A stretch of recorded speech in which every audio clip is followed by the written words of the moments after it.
Recovery is possible. Recovery is possible. Recovery is possible. Recovery is possible. Recovery is possible. Recovery dialogues and sober stories.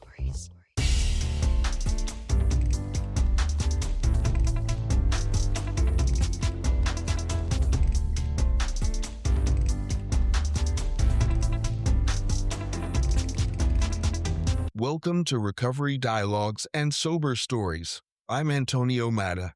It's Recovery Month, a moment to honor every path that doesn't look like a movie montage, and everyone who keeps showing up anyway.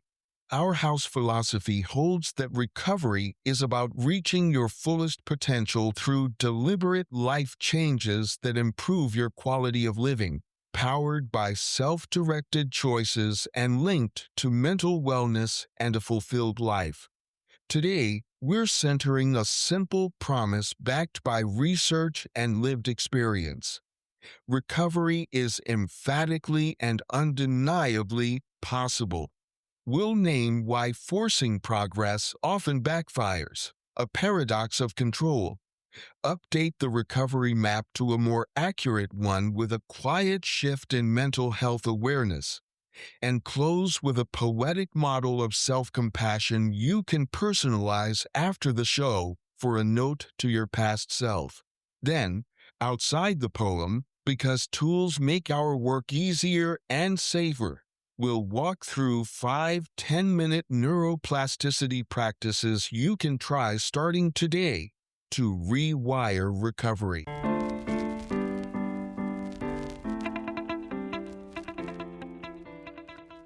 Before we dive into the tools and the science, let me speak to the version of you who's skeptical, the one who needs a truer story about where you've been and what your brain is still brave enough to learn. If you're new, returning, or just tired, this is the short version of what I'd tell my early recovery self. You lost a job, and with it, structure, community, and a chunk of identity. You pushed away someone who saw your worth when mental illness dimmed the lights. Grief and shame made it easier to retreat. You survived homelessness and a shelter, where uncertainty and noise compounded old wounds and worsened complex PTSD. You were run over by a car.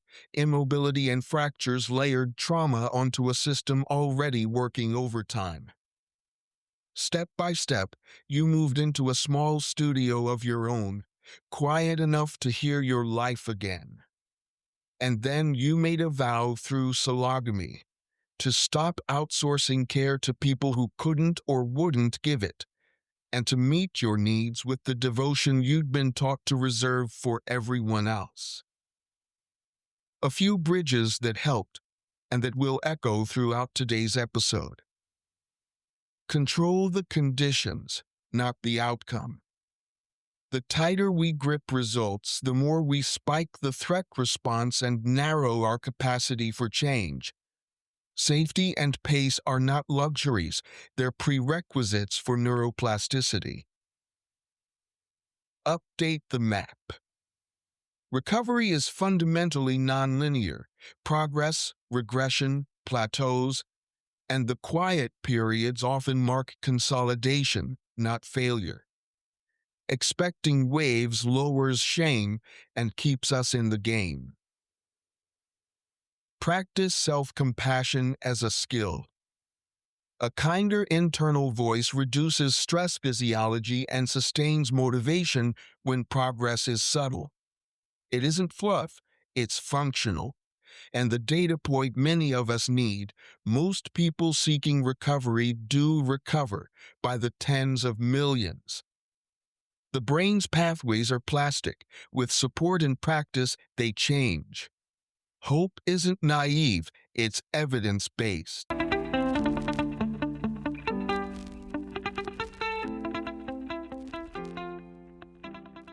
Many of us try to manage recovery with the same emergency strategies that got us through crisis. Control everything. Force the timeline. White-knuckle the feelings. The paradox is brutal and real. The tighter we grip outcomes, the more we activate threat. which shrinks the very capacity needed for change. What works better is controlling conditions, safety, pacing, supportive environments, while releasing the fantasy of perfect outcomes. Validating fear and skepticism instead of muscling past them reduces shame and steadies the nervous system for learning. If forcing doesn't help, what does? A more accurate map of recovery. The myth of all better is persistent and harmful.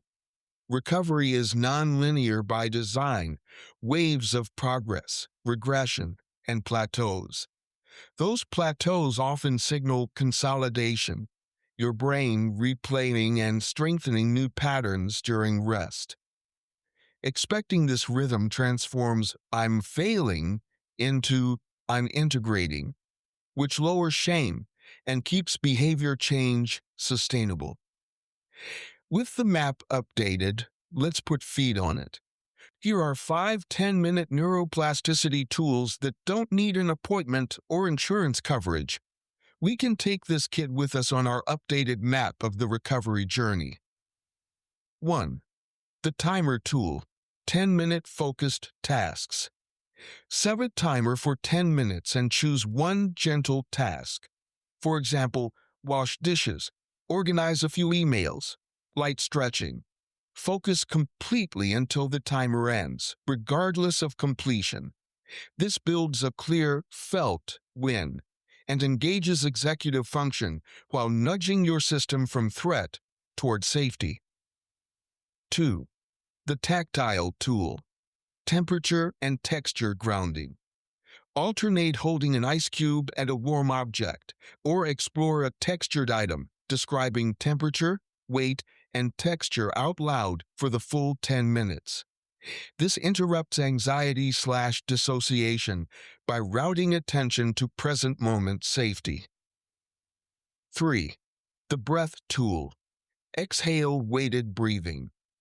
Practice 4 to 6 slow breaths with longer exhales. Let your shoulders drop on each exhale. Controlled breathing lowers stress hormones, improves heart rate variability, and supports nervous system coherence, even in brief sessions. 4. The words tool. Regulatory self-talk and boundaries. Develop 2 scripts and rehearse for 10 minutes. Self-talk. This is hard, and I'm safe enough right now. Boundary ask. Practice a real sentence you'll need. Labeling emotions with language links brain regions for regulation and reduces intensity. 5. The walk tool. Horizon gazing movement. Walk 8 to 10 minutes, preferably outside. Once a minute, lift your eyes to the horizon. Bilateral movement plus visual expansion helps shift hypervigilance and supports parasympathetic activation. Each tool is intentionally small, offering tangible evidence that change is happening now, stacking confidence and strengthening neural pathways over time.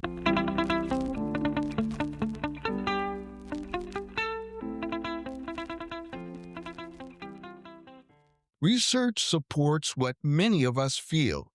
Cultivating a compassionate inner voice helps us persist through the quiet phases of healing, reduces shame, and promotes long-term recovery behaviors. Try writing your own short note to your day one self. 2 or 3 paragraphs, honest and kind. If you need a starting line, borrow this and make it yours. You don't have to earn rest to deserve it. The path ahead isn't linear, and that's not a flaw. It's how real change happens. I'll share my Dear Day One Me note with you. I'm an unapologetic poet, so it might not sound like yours, but here goes. Chrysalis City. In a city that never whispers, I learned to fold into quiet. Not vanishing, becoming. Work gone, the days unbuttoned. I pushed away the one who saw me when my mind flickered. Shame shut the door, but the knock is still love. The shelter hummed like a live wire. Complex PTSD turned footsteps into thunder. I counted breaths between sirens and believed the next sunrise on credit. Chrome met bone. My legs learned patience before I did. Immobility taught me the choreography of asking, the holiness of small wins, from wheelchair to crutches to cane. Then, keys.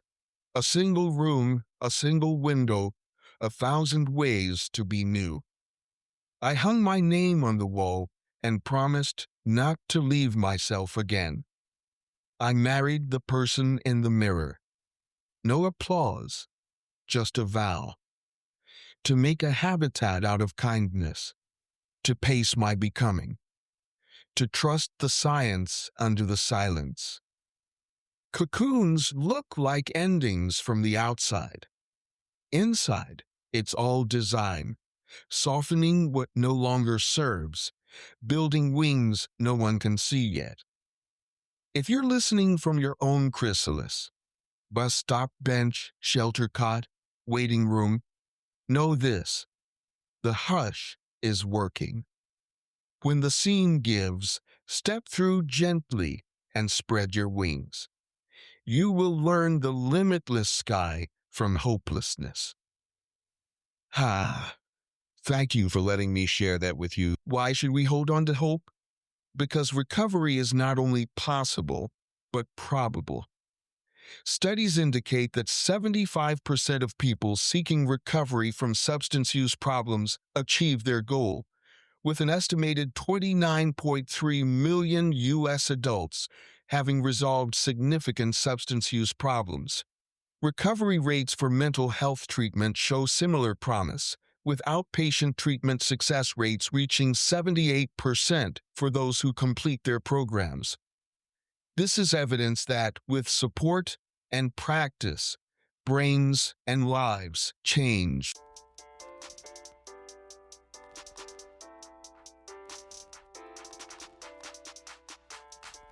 If these words landed, here's what you can do in the next 10 minutes.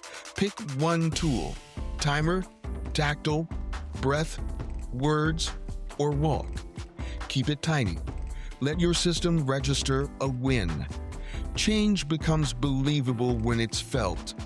And if you need the big picture reassurance one more time, keep this close. Recovery is not only possible, it is likely, with the right mix of mindset, support, and resources. Millions have done it. The brain is built to change. The path won't be linear, but it will be real. As we wrap up today's show, I ask that you stay connected. Do you have questions or topics you want covered on the show? Email or DM me on social. Your curiosities shaped these dialogues. Interested in sponsoring an episode or the season, personally or through your organization? Let's partner. Your support underwrites lived experience, storytelling, and evidence-informed hope. Our ongoing GoFundMe, gofundme.com/recovery dialogues, will help us keep this show alive. Another way to support the show and wear your recovery is by purchasing one of our recovery mantra tees and more at recoverydialogues.com. Merch with meaning. If today helped, share the episode with one person who might need a less punishing map of their healing. Remember this: we don't chase finish lines here. We build nervous systems that can hold joy, peace, and compassion. Recovery is possible. Let's prove it, one story at a time. Recovery is possible. Recovery is possible. Recovery is possible. Recovery is possible. Recovery is possible. Recovery dialogues and sober stories.